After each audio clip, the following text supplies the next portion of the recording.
ప్రముఖ Telugu TV anchor స్వేచ్ఛ ఆత్మహత్య చేసుకున్నారు. ఓ న్యూస్ ఛానల్లో టీవీ యాంకర్ గా పనిచేస్తున్న స్వేచ్ఛ నిన్న సాయంత్రం హైదరాబాద్ జవహర్ నగర్ లోని తన ఇంట్లో ఉరివేసుకుని ఆత్మహత్యకు పాల్పడ్డారు. విషయం తెలుసుకున్న పోలీసులు ఘటనా స్థలానికి చేరుకుని ఆమె మృతదేహాన్ని గాంధీ ఆసుపత్రికి తరలించారు. 5 ఏళ్ల క్రితమే భర్తతో స్వేచ్ఛకు విడాకులయ్యాయి. అయితే స్వేచ్ఛకు ఒక కూతురు ఉన్నారు. తన స్నేహితుడు పూర్ణచంద్రతో కలిసి ఒకే ఇంట్లో ఉంటున్నారు. అతని వల్ల వచ్చిన మనస్పర్ధాల కారణంగా స్వేచ్ఛ ఆత్మహత్య చేసుకున్నట్లు పోలీసులు అనుమానిస్తున్నారు. స్వేచ్ఛ ఆత్మహత్య తరువాత పూర్ణచంద్ర కనిపించకపోవడం ఈ అనుమానానికి మరింత బలం చేకూరుస్తోంది. స్వేచ్ఛ తల్లిదండ్రుల ఫిర్యాదుతో అనుమానాస్పద మృతిగా పోలీసులు కేసు నమోదు చేసి దర్యాప్తు చేస్తున్నారు.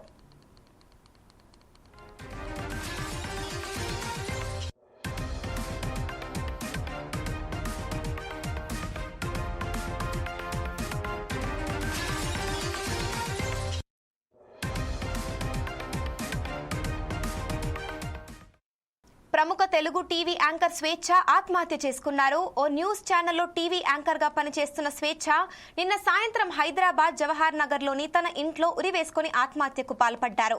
విషయం తెలుసుకున్న పోలీసులు ఘటనా స్థలానికి చేరుకుని ఆమె మృతదేహాన్ని గాంధీ ఆసుపత్రికి తరలించారు.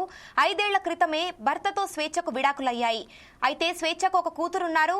తన స్నేహితుడు పూర్ణచంద్రతో కలిసి ఒకే ఇంట్లో ఉంటున్నారు. అతని వల్ల వచ్చిన మనస్పర్ధాల కారణంగా స్వేచ్ఛ ఆత్మహత్య చేసుకున్నట్లు పోలీసులు అనుమానిస్తున్నారు. స్వేచ్ఛ ఆత్మహత్య తరువాత పూర్ణచంద్ర కనిపించకపోవడంతో ఈ అనుమానానికి మరింత బలం చేకూరింది. స్వేచ్ఛ తల్లిదండ్రుల ఫిర్యాదుతో అనుమానాస్పద మృతిగా పోలీసులు కేసు నమోదు చేసి దర్యాప్తు చేస్తున్నారు.